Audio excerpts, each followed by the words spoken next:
তালেবানি স্টাইলের রাজনীতি বাংলাদেশের জনগণ পছন্দ করে না, করবেও না। যে সমস্ত শক্তি এখন মাথাচাড়া দিয়েছে সেটা যেন ভবিষ্যতে মাথাচাড়া না দেয়। তারা তো মহান মুক্তিযুদ্ধে যে অপরাধটা করেছে, মানবতা বিরোধী অপরাধ, সেটা তো আমরা এখনো ফয়সালা করতে পারি নাই।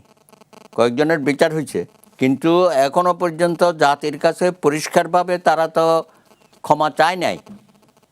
আর ক্ষমা চাইলেই যে ক্ষমা করবেন সেই অধিকারও তো আমাদের দেয় না। যারা নির্যাতিত হয়েছে 30 লক্ষ শহীদ, তাদের পরিবার এবং যে সমস্ত মা বোনেরা সম্ভ্রমানি হয়েছে তাদের পরিবার, তারা কি ক্ষমা করবে? অপরাধীকে কি এইভাবে ক্ষমা করা যায়? কিন্তু আমরা চেয়েছিলাম রিকনসিলিয়েশন, পুরা জাতি যেন আমরা ঐক্যবদ্ধ থাকতে, সেটা কিন্তু তারা করলো না। একটা বিভক্তির রাজনীতির মধ্যে আমাদের নিয়ে গেল।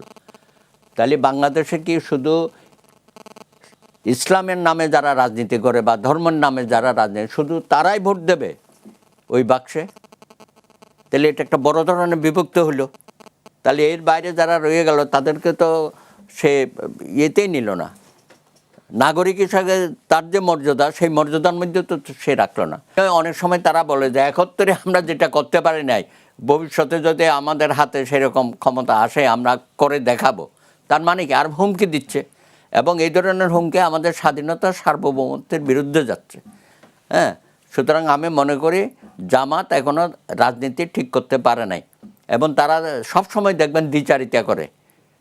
উনি কিছুটা বলেছেন যে বিএনপি যদি ক্ষমতায় না আসতো এবং জিয়াউর রহমান সাহেব ক্ষমতায় না আসতো, তিনি তো চেয়েছিলেন যে সবাইকে নিয়ে দেশটা পরিচালনা করা। তুমি তখন খুব সুযোগ সুবিধা নিয়েছো, হ্যাঁ, রাজনীতি করার অধিকার পেয়েছো ইত্যাদি। তো সেটা করতে গিয়ে কী করলা? সেই বিএনপির বিরুদ্ধে গিয়ে তুমি এরশাদের সাথে হাত মিলাইলা, বা আওয়ামী লীগের সাথে ছিয়েছি নির্বাচনে। সেখানে তো অন্য দল যায় নাই, তোমরা গেছো, এরশাদকে বৈধতা দিয়েছো।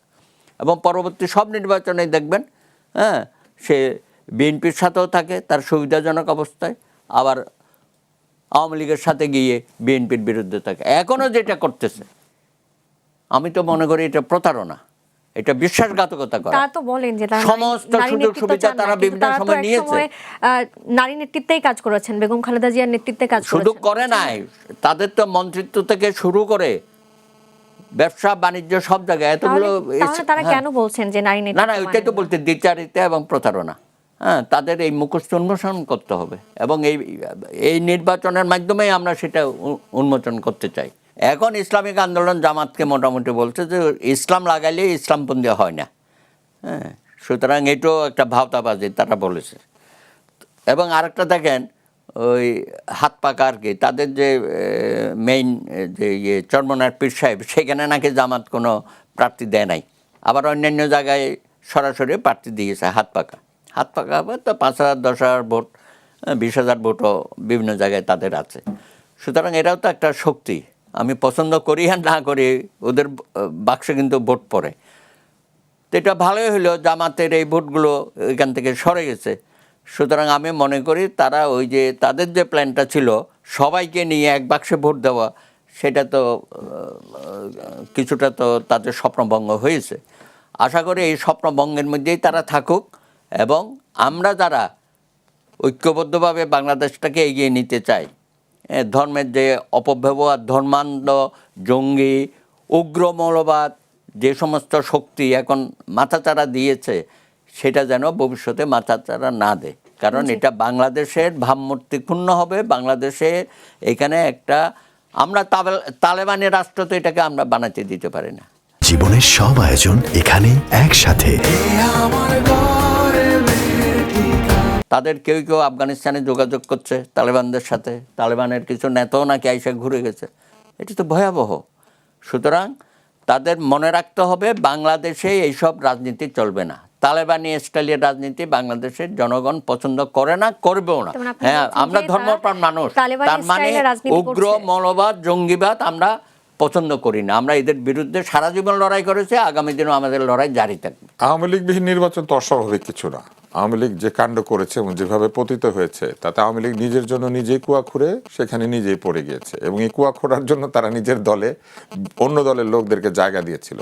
আমরা অসংখ্য এখন দেখতে পাচ্ছি বিপ্লবীরা বের হয়ে এসেছেন যারা বলছেন যে তারা একসময় ছাত্রলীগে লুকিয়েছিলেন, যুবলীগে লুকিয়েছিলেন, বিভিন্ন জায়গায় লুকিয়েছিলেন।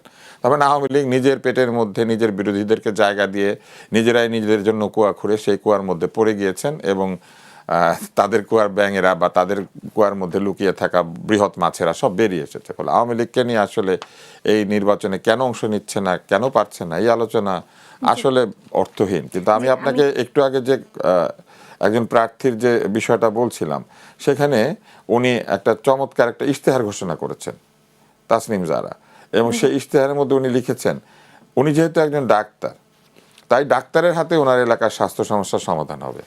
কিন্তু ওনারা এনসিপিতে ছিলেন, স্বাস্থ্য মন্ত্রণালয়ে আমরা দেখেছি যে স্বাস্থ্য উপদেষ্টা কিন্তু কোনো ডাক্তার নিয়োগ হয়নি।